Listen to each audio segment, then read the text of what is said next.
Good afternoon, everyone, and welcome to our ECO2 COP conference. My name is Dovan. And my name is Hannah, and we are from Oases. Whilst we wait for the other schools to join us, please enjoy the footage that has been taken from the actual COP28 in Dubai, in the United Arab Emirates.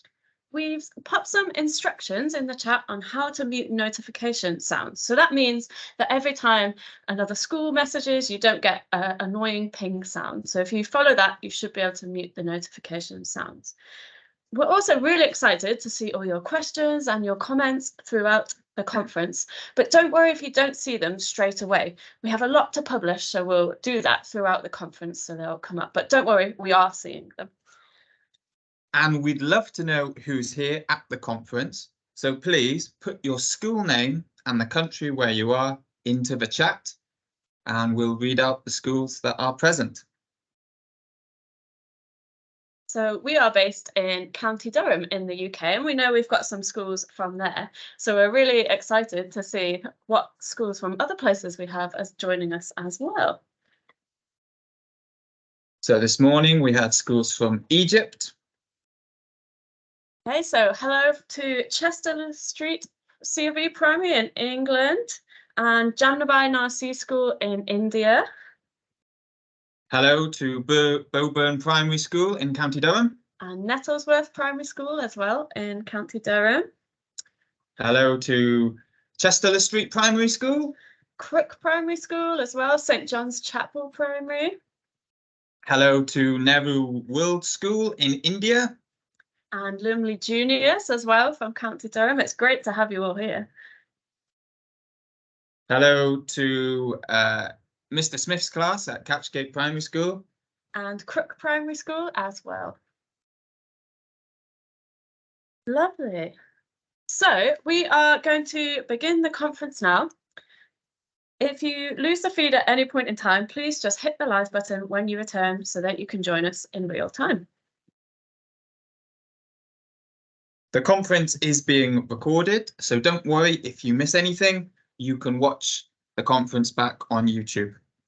So now we're going to go to Rich Hurst from Durham County Council to open the conference. Good afternoon, everyone. Thank you, Hannah. Welcome to this year's ECO2 COP28 International Schools Conference. This is the third year that we've run these online sessions for schools in County Durham and for schools around the world. And we're delighted that you're able to join us this afternoon. I'm an education advisor specialising in sustainability education, working for Durham County Council, and one of the team that have pulled this conference together. And we're really pleased that so many schools have been able to make it today.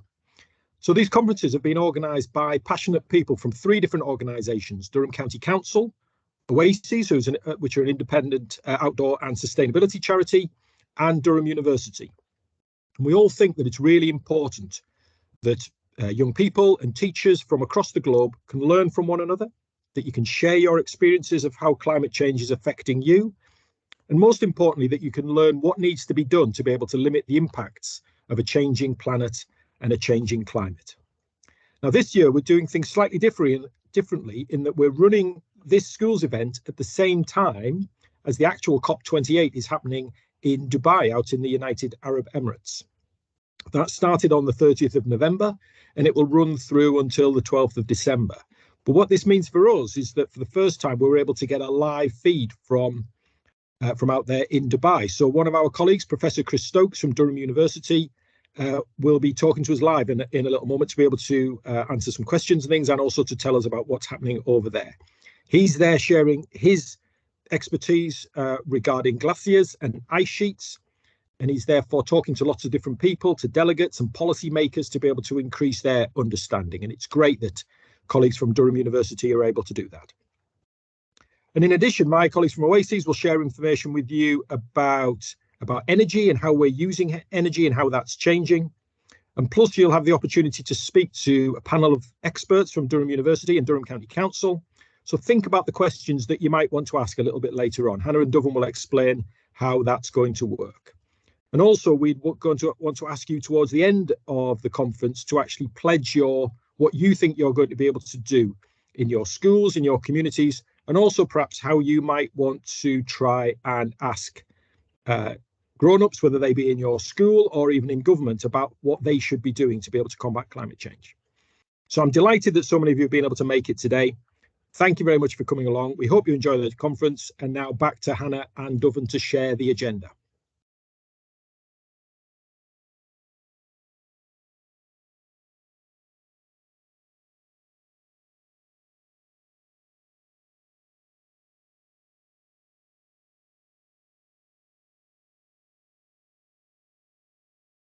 Thank you, Rich.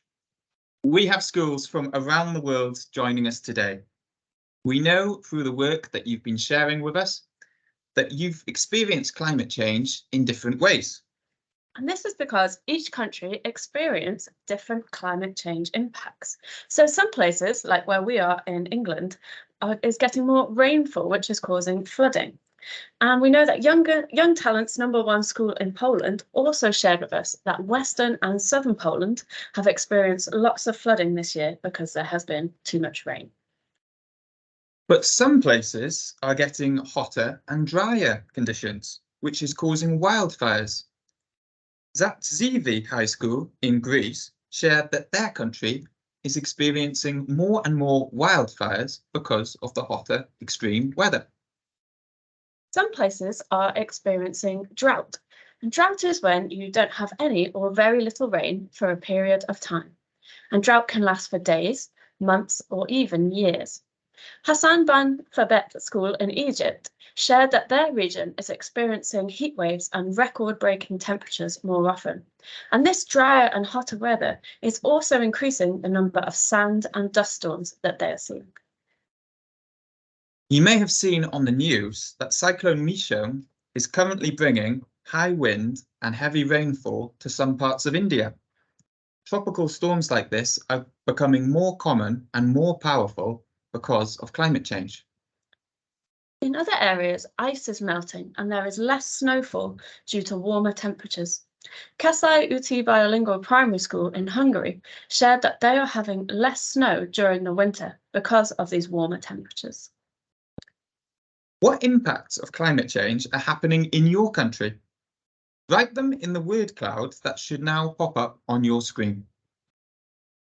It should pop up in the center of your screen, and you can write in the response box, click submit, and then we will be able to see your responses.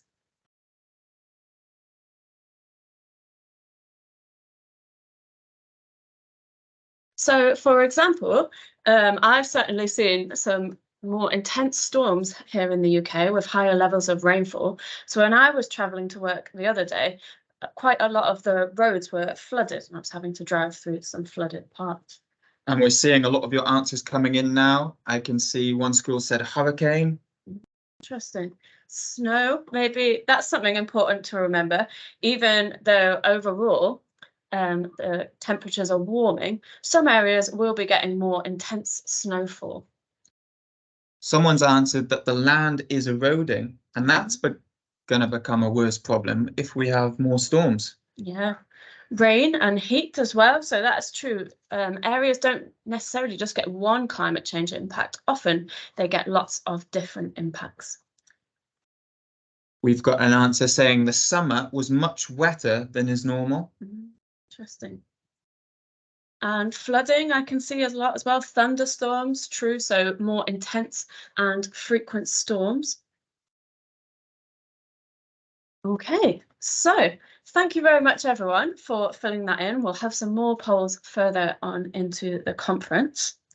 Now we are going to meet the expert panel who will be answering your questions today. So hello, expert panel. Would you be able to give us a quick introduction to yourselves? So let us know your name and what your job is. Absolutely, thanks, Hannah. Yeah, my name is Stephen MacDonald. I'm the Net Zero Manager for Durham County Council. So we deal with everything there is around climate change and adapting to climate change as well, which is something we shouldn't forget about. But we've got to try and reduce emissions really quickly within our buildings, and we've got over 600 of those. Our fleet. but also we've got to think about how we reduce emissions right across the county as well. So things, that you do in your homes, in schools, in businesses. So our remit is absolutely huge. We've got to think about absolutely everything that we do. And yeah, so it's our team's responsibility to try and really impact upon trying and reduce those emissions from right across the county.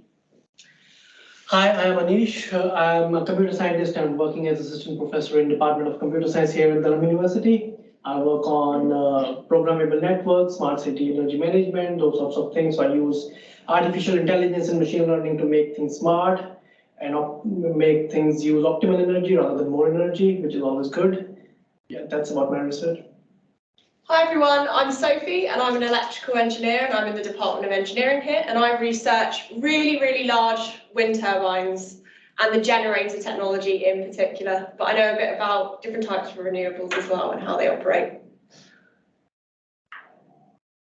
Hi, I'm Nora. I'm a postdoctoral research fellow in the Department of Engineering, but I am a social anthropologist. So I look at the social worlds of climate change and of technologies. Thank you, panel. If you have any questions that you would like to ask our expert panel about the impacts of climate change, please put them into the chat now. So you can post your questions by clicking on the chat button.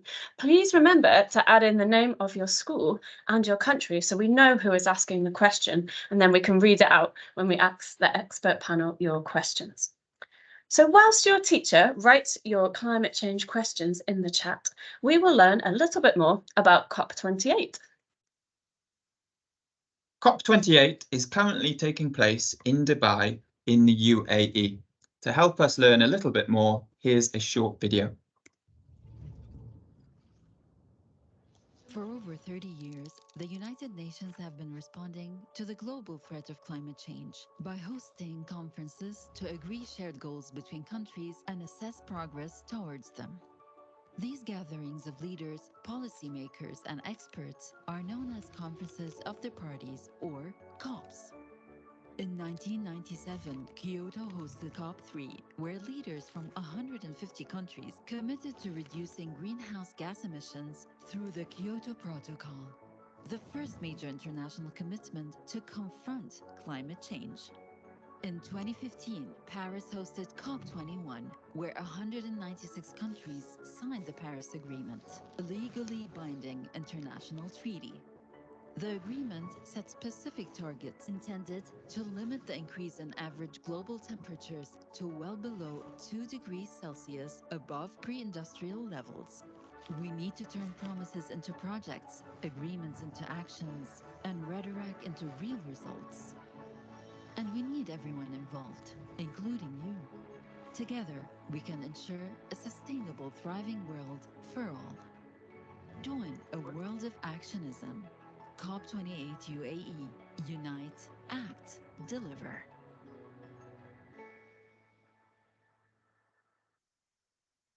So the big focus of this year's COP is keeping global temperature rise below 1.5 degrees C. To do this, we need to look at how we make and use energy. At the moment, we still use fossil fuels like oil, coal, and natural gas to generate heat, light, and power. But burning fossil fuels releases greenhouse gases that are causing climate change. However, they are sometimes cheaper currently than the renewable alternatives. Now it's time for you to vote. Do you think we should stop using fossil fuels? As a class, answer the poll question that is now appearing on your screen. So this is one of the things that is currently being debated at COP. So they're having big discussions about how they phase out or phase down fossil fuels. And so far, I can see we've had 7 responses, 80 or 90% saying yes, we should stop burning fossil fuels. And some people have also said no. So we can still see your votes coming in. So far, most people are voting that yes, we do need to stop using fossil fuels.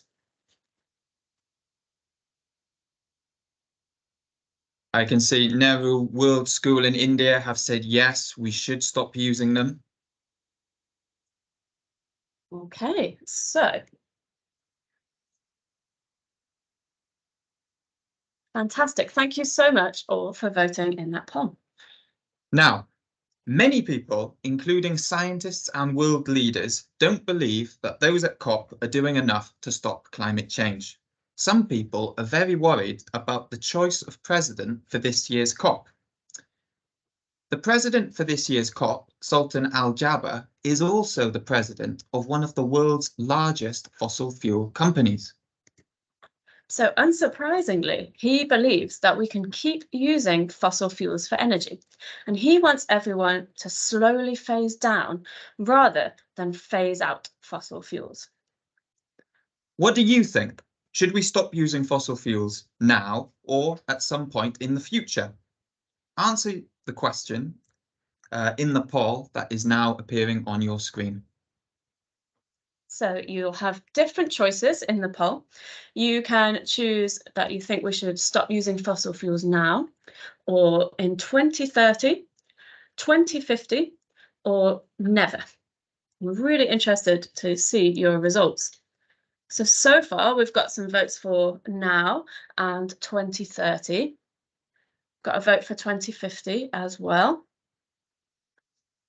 Yeah, so far we've got about 40% of people saying we should stop burning fossil fuels now, and then the rest of the schools for either 2030 or 2050.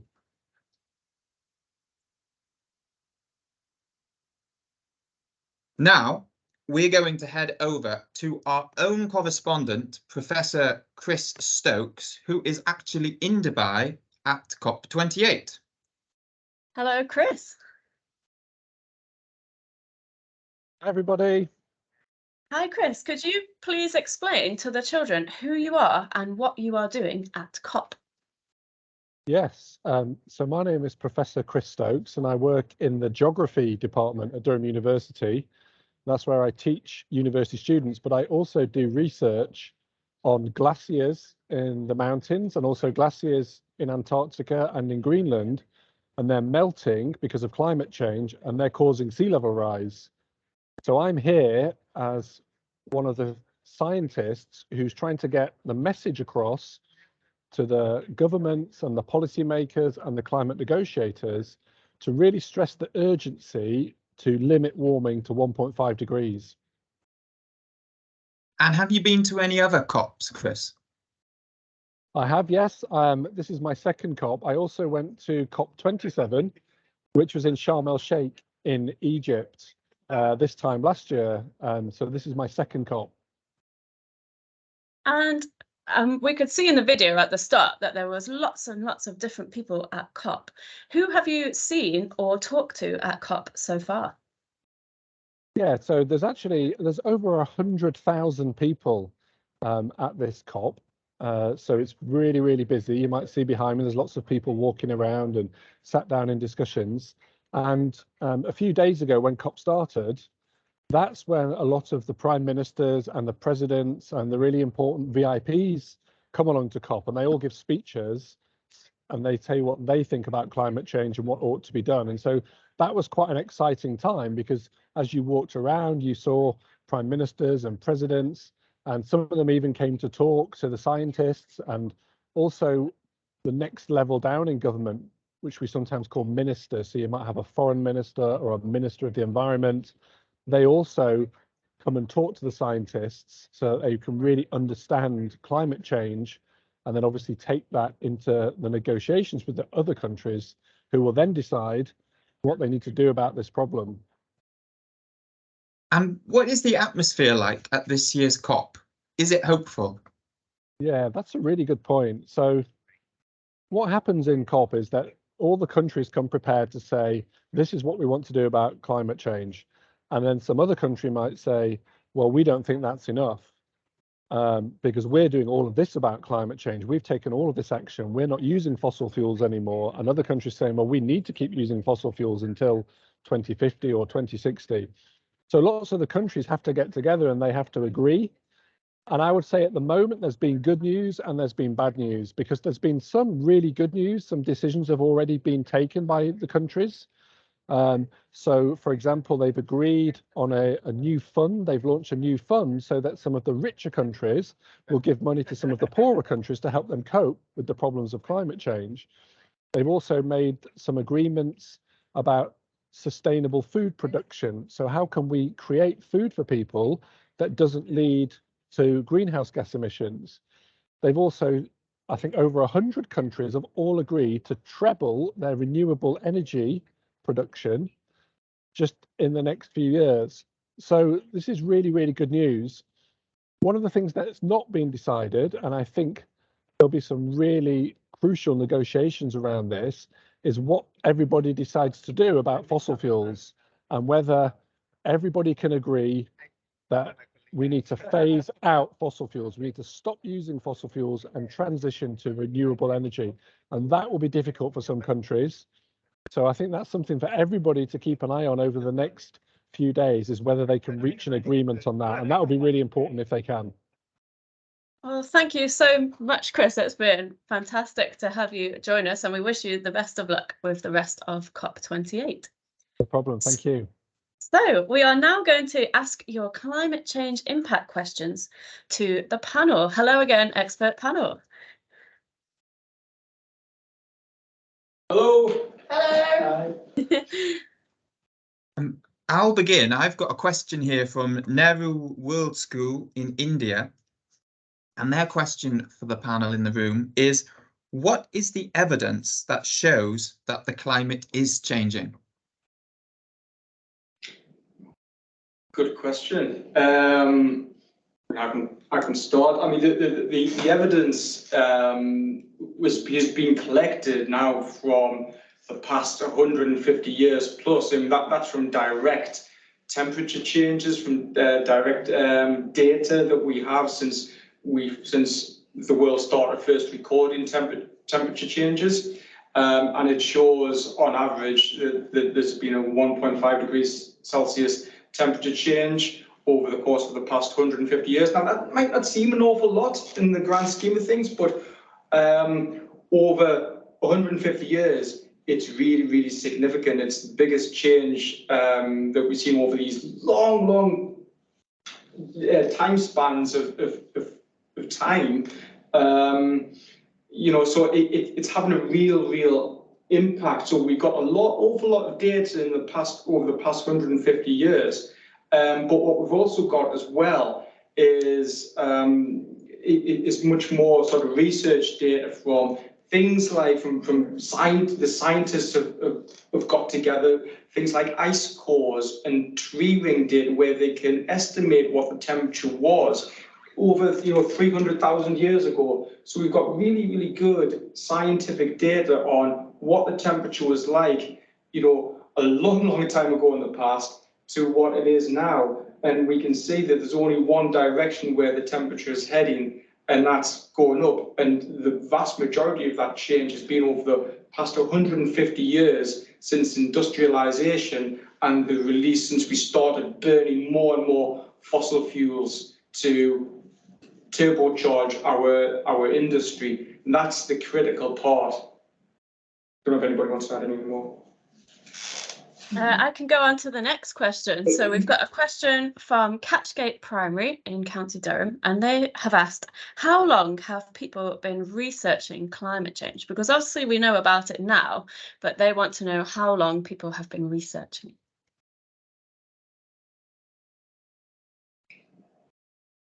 Anybody want to?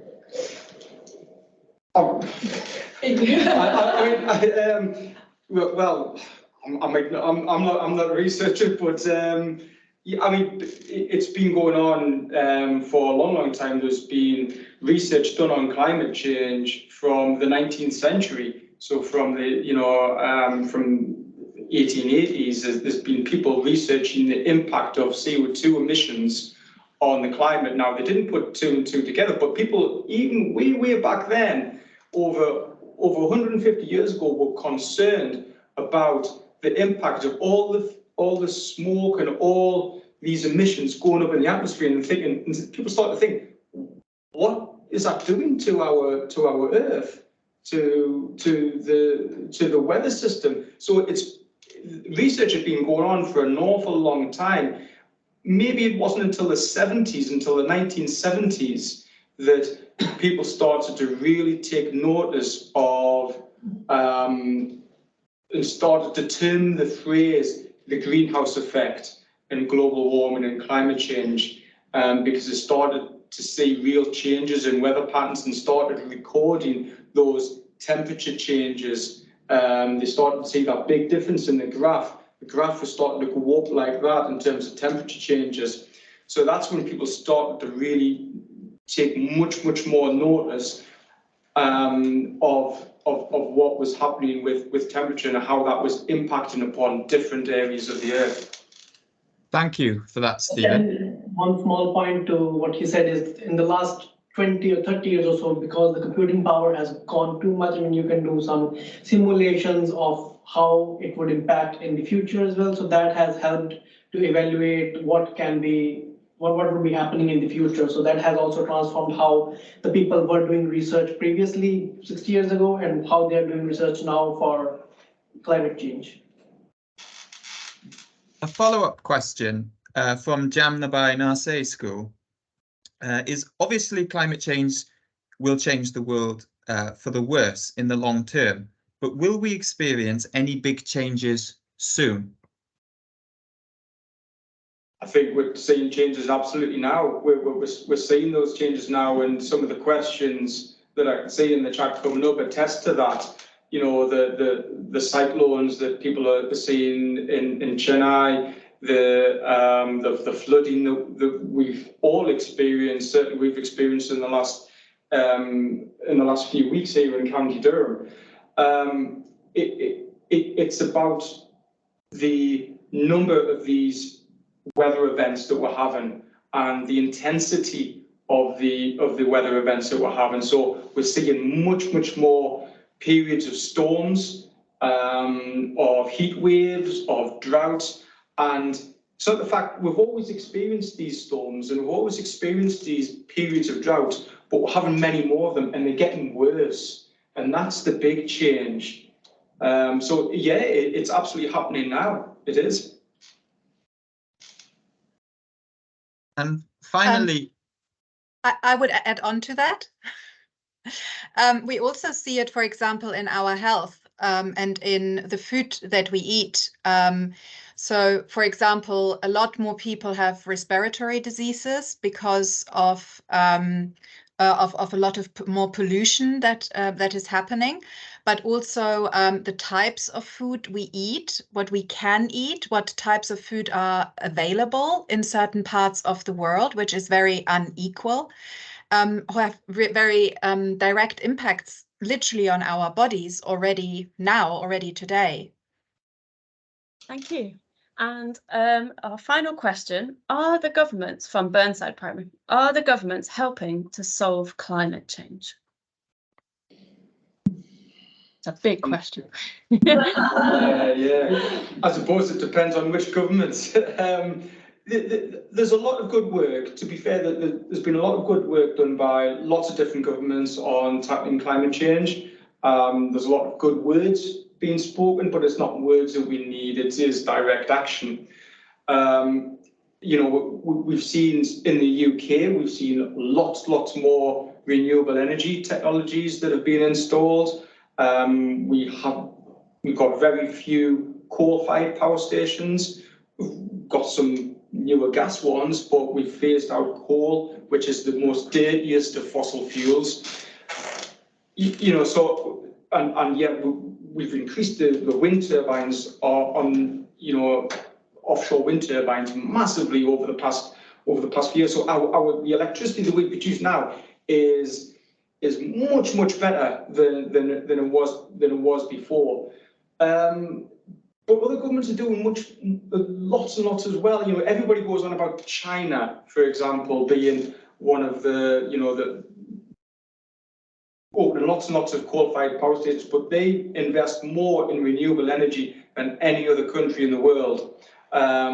you know, and per person who live in China, actually they've got their carbon emissions are quite low because there's so many people who live in China. So it's never simple to answer that question. A lot of governments are doing an awful lot. Can they do more? Absolutely they can. And just to add on to that as well, I think governments need to start looking in other places, not just we need more wind turbines, we need more solar panels. It's also got to look at things like our electricity grid. How are we going to get our electricity from our windy turbines at the sea on one side of a country to the other? And that's an area that's often getting missed in governments. And with this as well, if you're going to put lots of cables in, it needs to be quicker and easier for those to actually get the planning permission, so you can put them down, get them deployed faster. So there's law needs to change as well. So it's not just about technology in fighting climate change, it's also things like laws, and also trying to work with all the people and help them to, and maybe it is via laws, it might be trickier, but we've got to change people's lifestyles as well. So governments, and that's often not popular. If you make a policy that prevents people from doing all the things they like to do, like go on holiday or turn on their laundry at whatever time they want to, and you tell them they can't do that anymore, that's not very popular. But I think it's something that we're just going to have to do. Well, thank you, panel, for some brilliant answers to some very good questions. So our panel aren't just experts on climate change, they also know a lot about energy and how we can move from fossil fuels to renewable forms of energy. If you've got any questions on energy that you would like to ask our panel, now is the time to post them in the chat. For instance, our expert panel know a lot about what our energy might look like in the future if we stop using fossil fuels. You can post your questions by clicking on the chat button and typing in your question.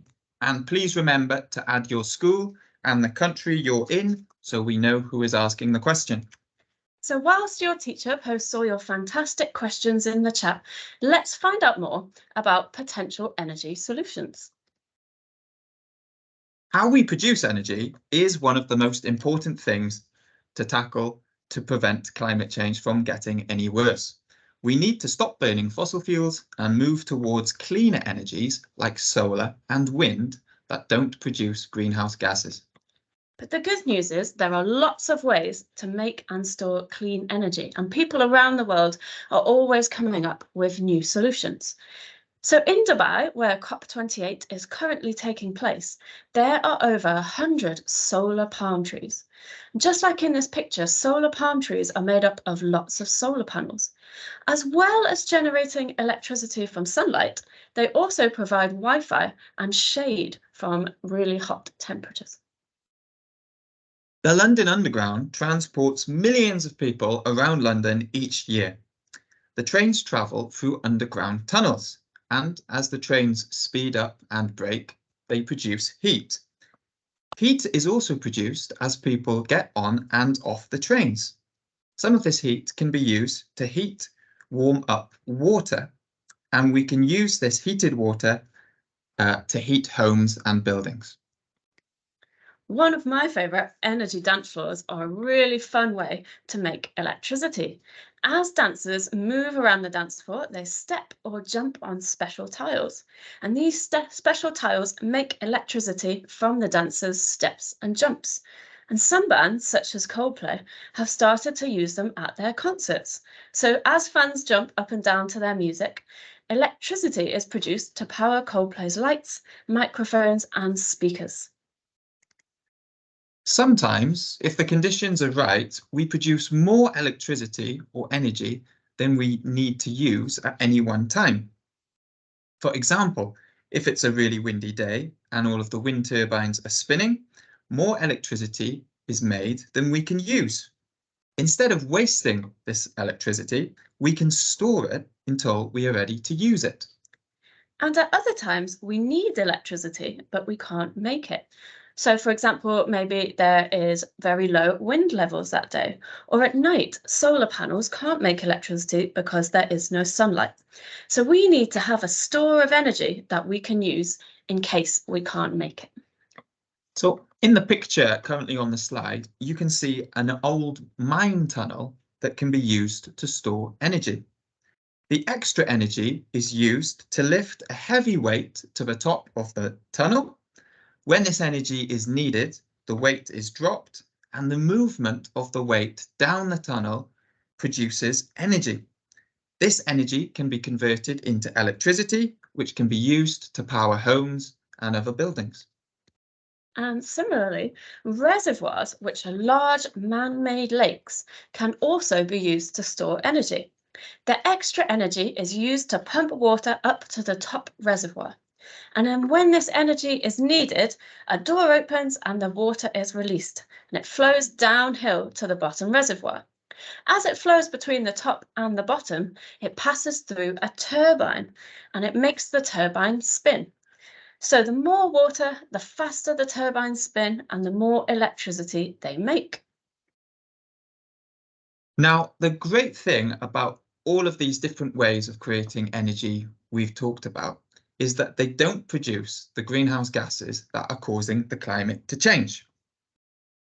Now it's time for you to vote. What energy solution do you think is the most suitable for where you are? Vote in the poll. If you vote other, let us know in the chat what type of energy you think is most suitable. So you should see a poll popping up on your screen soon. And we're really interested because we know we've got schools from lots of different areas. So maybe wind will be the most suitable solution for your school, or hydro might be an interesting one. I heard on the news last week that in Portugal, they've got lots of mountains and it's great for hydro electricity because they can build dams, reservoirs and create electricity that way. Interesting. Or maybe you live in a country where you get lots of sunlight and you could use solar. Cockfields Primary School have got a great idea there. They've said they could use old mine shafts because I know there's a lot of old mines in County Durham, and that is being explored as a way we can create energy. And that's a way of creating geothermal energy. So the water in the old mine tunnels is heated, and we can use that to heat our homes, buildings and schools. And I can see most of the schools are going for wind, which perhaps is no surprise because we've got so many schools from the UK and we're such a windy place. Wind is a really good way for us to generate electricity. That's true. And we can also see some votes for wave as well. And obviously, if you're near a coastline, that is a great way to make energy too. Now we're going to go back to our expert panel and we're going to put to them your questions on energy. Okay, so I will ask the first question from Jamnabai Narsi School in India. If we stop using fossil fuels immediately, how long will it take to get back to what it used to be?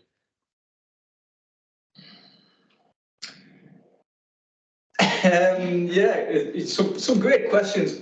Some great questions coming in. I mean, I suppose the first thing, if we stop using fossil fuels immediately, there would be power outages. That's the first thing. We can't, unfortunately, as much as I think everybody would like to, we can't just immediately cut the fossil fuels out. You know, we need to ramp up our use of renewable energy quite significantly, but we still need that backup there of fossil fuels. Certainly, gas is going to be a critical thing. So, and if we did stop, if we were to have some kind of new technology that comes in that would stop, that wouldn't need us to use fossil fuels anymore, there'll still be climate change. There'll still be an amount of global warming that will still be happening. But the key factor that the scientists say is we need to keep the warming under 1.5 degrees Celsius, and that, if we was able to stop all fossil fuels now, then we would probably do that. But at the moment, we're not on track. Woodland Primary make a very interesting point about nuclear power and asking, the panel's ideas on if they think that's harmful for the environment or would be a good solution. And they've also asked, what other fuels for transport could we use? Everyone knows some nuclear. I could go in on nuclear, yeah. So nuclear has advantages and disadvantages. I mean, something that's great about nuclear is it can produce a very, very, very large amount of electricity. So when you have your nuclear reactions, that will then heat up water, it will turn a turbine. That's how you get your electricity to your grid. And so if you have a base level of energy that's always being used 24 hours a day in your country, then nuclear is great for that. Downsides of nuclear, even though it doesn't give off CO2, which is one of the positives, but the downsides can be it's not very flexible. So if you quickly need to change your amount of supply, say all of a sudden everyone switches on their kettles at 5 o'clock in the afternoon, nuclear can't change quickly. It takes days to be able to change the amount it's outputting. And as well, the big one is the radioactive waste, and that's a byproduct of the reaction. There's different levels of radioactive waste, some that takes, well, millions of years to break down. Some of it can only take 100 years before it's safe again, but this does require burying this nuclear waste into the ground, either very, very deep down or in a low-level ground, and that can seep into water supplies. It can damage biodiversity and animals and things like that. So it needs to be, if we're going to do nuclear, and it's definitely, I think it has a place, just in my view, in our energy future globally. But we've got to do it responsibly and try and be careful of preventing any bad side effects from the waste and make sure that they're safe and secure. I think there was another question about fuels, wasn't there? Yes, there was a question from Chester Street Primary about what other fuels could we use for transport? Because obviously a lot of people use petrol and diesel at the moment, which we know produces greenhouse gases. One of the possible ones is the electric vehicles. I mean, if we charge our vehicles off the clean energy that we produce by our solar panels or wind turbine, that we can call it as a green option for travel, because the power we are using in our vehicle would be powered by the actual renewable energy that is available. So that is one of the solutions. Other are, yeah, I mean, biking, not using motor cars. So we have to cut down on our travel. We have to cut down on the ways we are using the fuels now. So these are other fuels can also be an option. I mean, biofuels are a really big area for transport. So not just for cars that we all drive, but also in aviation. So aviation is planes, and that means that we can use byproducts from food production or farming, and we can make that into a fuel that we can burn in an engine and use them in a car or in a plane or in those big strong turbines that we've got on the side of the plane. And things like algae actually is a really, really big area in biofuels.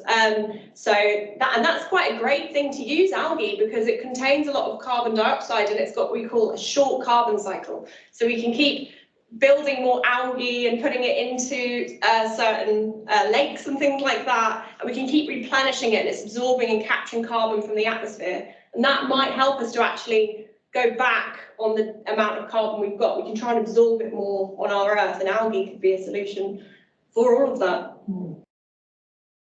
Thank you, that's so interesting.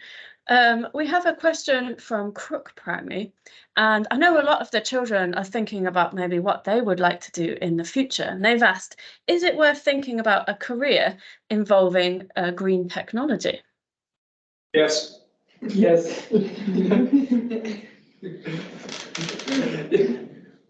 Have you got any examples maybe of some careers that they would be able to do?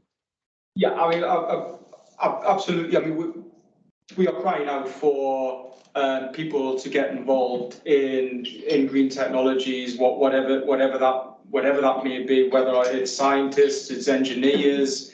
You're an electrical engineer, aren't you? Do you want to say a little bit about what you do and the need for more electrical engineers? Yes. I mean, I can talk about this all day. I was like, we need more engineers globally, and we've got a shortage at the moment, and we need them to come and battle climate change, get technologies going, get them off the ground, get them implemented wide scale. And we need a lot of creativity to do that, because as an engineer, we're not just learning about the science, we are applying it. We want to change things, we want to improve things. It's kind of like inventing, but it's also sustaining. We're trying to make sure the technology works and doesn't break down. And as well, at the moment, I think only 21% of the renewables workforce is made up of women in fossil fuels. It's 32% in renewables. So already we're getting more women as well, because we need more women in the sciences and engineering as well. And also just from all over the world, we need to come together, bring our own perspectives and our own creative backgrounds to be able to contribute and solve problems. So. And even from the social sciences, it's something that even there you can contribute to energy transition, for example, because while engineers are fantastic at inventing new things, as already said, they also need to be implemented. We need to understand what people really need, particularly in different parts of the world. There are very different needs. So you can also get involved through the social sciences, sociology, social anthropology, or areas like that. Thank you. A couple of schools have asked about the environmental impacts of solar panels and electric cars because of the metals we need. I wonder if someone could talk a little bit about that and the balance between what's good for the climate and sustainable mining of these metals. This is a massive issue actually in renewable technology. How can we develop these technologies while trying to reduce or be conscious of the types of metals and materials we're using? And it's a huge area of research that keeps getting bigger. It's not just solar panels with the silicon or batteries with lithium. It's also wind turbines. They use a type, this is a part of my direct research, they use a type of rare earth permanent magnet that's really bad for the planet, and they use giant open pit mines. And in Upper Mongolia, it's causing huge damage to people living locally because they're getting poisonous toxins in the water supplies and things like that. And they're also just not very good for the planet. Huge amounts of heat are required to be able to process these metals. And to get that heat, that's fossil fuels. So the metals industry takes up a huge part of actually our global emissions compared to other things. I mean, the main thing is electricity production. That's about 70 to 80% of our world emissions. But metals is still quite a contributor. I think aluminium just itself is 2 to 3% of the global emissions. So this is where we need to be careful and try and think, can we use more sustainable materials? Can we use magnets like you'd have on your fridge, which are a little bit, they're not as good, they're not as strong, but they're a lot better for the planet to mine them. And also for solar panels, there's a lot of research going on actually in Durham University about using organic solar cells. So they're not using silicon, they're using other types of organic materials. They're actually finding if they can really get this technology off the ground, it will be game-changing for solar because they can extract more energy from the sun and convert it into electricity better than silicon. So these areas are being researched, but we just need more investment from banks and governments so we can really look at these things and see if we can use alternative materials. Just another point to append to that is that this is sort of the long-term solution of it. Yeah. In short term, we have to look at the payback period of it. So if it is, we call it embedded carbon cost, whatever cost we want to invest in order to produce these chips or solar panels, what would be the payback period? And after the payback period, we would be reaping the rewards of that. And then after that time or before that time, we need to invest on newer technologies, as you mentioned, which are sort of cleaner and greener and healthier for our planet. Thank you. I would add on to that. I think it was already touched on, but these rare earths, they also have very high social impacts, especially in countries that maybe don't have a lot of political power and are reliant on having to trade with more powerful countries who are producing certain technologies. And here politics comes in, and especially also global treaties and understandings, and improving also workers' conditions, which can limit on the short term maybe some of the impacts of those rare earths. where a lot of social anthropologists research in that area to try to understand what impact these rare earths actually have on communities and people working in those mines, for example. Thank you for those answers. Our next question is from Villarreal Primary School, and they ask, what is the most impactful thing we can do as a school to help fight climate change? So that's quite a challenging one. Yeah, and hi Villarreal. I live about 300 meters away from your school, so my neighbours. Yeah, I mean, it's first of all, it's about reducing the energy that you use. So it's things like, from very simple things like switching lights off when there's nice bright sunny days. It's not having air conditioning on when you can open a window. So it's really so energy efficiency. Then it's about energy conservation as well, and things like replacing older inefficient lights with LEDs, getting solar panels onto your roof to produce your own energy during the day. So it's things like that, but you know, everybody needs to do their own little bit now, doing those small changes and being aware and getting your teachers to do more, to switch things off when you're going out rooms. That's always a great one. Make sure your teachers are practicing what they're preaching. And as well as that, you yourselves are potentially our future in solving some of these problems, whatever aspect you're coming from. So, you know, and also just at the end of the day, even just not thinking about where you're going to be in 20 years' time, but, you know, go home to your parents, talk to them about these things, tell them what you've learned, tell them how, not just, you know, you're saving the planet, but some of these technologies are amazing. They're really powerful. It's not wind turbines, just for instance. I'm biased because I research them and I think they're great. But they are really genuinely amazing in terms of how much power they can produce. Just one turn of the blades of the largest wind turbines we've got being installed in the UK will power like a UK home for 2 days. Just one rotation. They are massive. And I think this is where we need to kind of try and win people over so that you're all super powerful. Your voices are very powerful.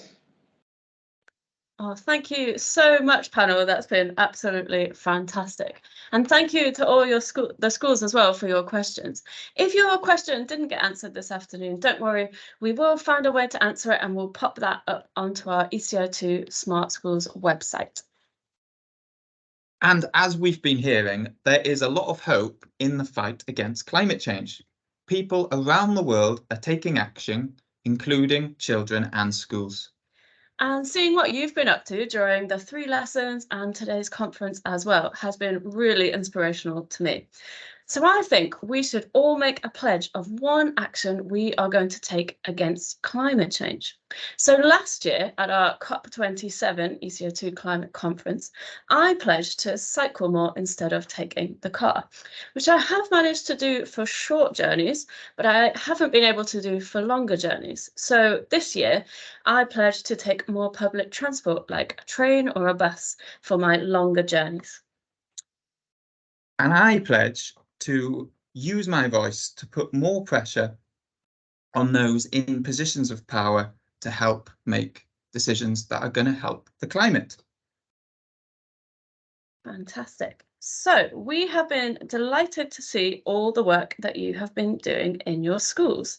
So we would love to hear what your pledges are. Please pop them into the chat and we'll have a look at some of your work whilst we do so. So we'll start off in India with Jamnabai Narsai School, who have shared some amazing images of the work they've been doing, including upcycling of old clothes into these beautiful bags with sustainable messages. And they also designed some floating wind turbines. Wow. St. Margaret's Primary School in Durham have created some beautiful artwork on their feelings about climate change and energy. And things like art can really help spread the message of climate change to other people. In Poland, #1 Young Talents Primary School did some amazing work, and there's a couple of images you can see. They made these giant maps showing the different impacts of climate change around the world. And they also created artwork showing different green lifestyles and futures people can lead. Fantastic. Nehru World School in India learnt all about solar panels, and you can see them pointing to the solar panels on their roof there and how solar panels create electricity. And they also created these really eye-catching placards expressing the action that they want to see taken for against climate change. In the last few weeks, I've been working with Year 3 in Cockfield Primary School. So hello, Year 3, I know you're watching. And you created some beautiful posters showing the actions you want to see taken to help protect our climate. And in Hungary, Kasai Uti Primary School have shared some of their work, including these posters on the 5 R's of waste and how reducing our consumption can help save our planet. And finally, in Egypt, Al Ahram Language School made some presentations about the impact of climate change and what everyone can do to use less energy. And they also created some posters about how to save energy and create clean, renewable electricity. So don't forget, you can view examples of other schools' work on the Google Share Drive, and please ask your teacher to keep uploading your work to your school's folder if it hasn't been already. Now we'll have a look at some of your school pledges. So what a fantastic selection. Let's start with Nettlesworth, and they say they're going to ask more children to walk to school more frequently and to use public transport. So a similar one to me. You'll have to let me know how you get on. Ellie at Woodland Primary, similar. She says she's going to use her scooter or walk to school more. Boburn are going to turn off the lights when they're not in the room. Fantastic. And Chester Street C are going to use their devices for shorter time, so they won't have to charge them as much. Eva at Woodland Primary says she's going to plan her shopping and her journeys more, so she doesn't have to travel so often and take so many journeys. Fantastic. Jannabai Nasi, they pledge to recycle more and to take other steps to reduce their carbon footprint. That's a great idea, just thinking about how you individually or as a class or a school can reduce your carbon footprint. And I like this last one from 5AZ. They're going to speak up more for not using fossil fuels. Fantastic. Well, thank you so much for sharing your pledges. What a great selection. We are going to pass to Rich Hurst now from the Durham County Council, who will close our conference, and thank you so much for all your hard work. Thank you, Hannah, and hello again, everyone. I do hope that you've enjoyed taking part in the conference today, certainly as much as I did. I've learned lots of things, even though I've been working in this area for a long time. So there's always something new that we can learn. So I hope you can take those new ideas away from today's session. I'd particularly like to thank all of the organisations and experts that have taken the time to coordinate this year's conferences and also to write the education resources that have been developed, and for those people who helped with the translations as well into Arabic.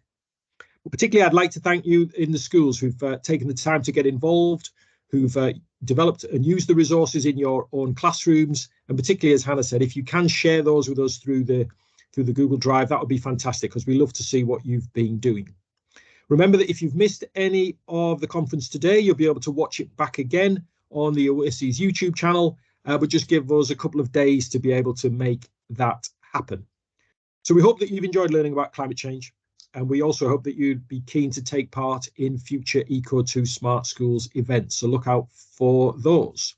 So thanks again. And I'll now hand you back to Hannah and Dovan, who'll be able to read out a few more of your pledges. Thank you.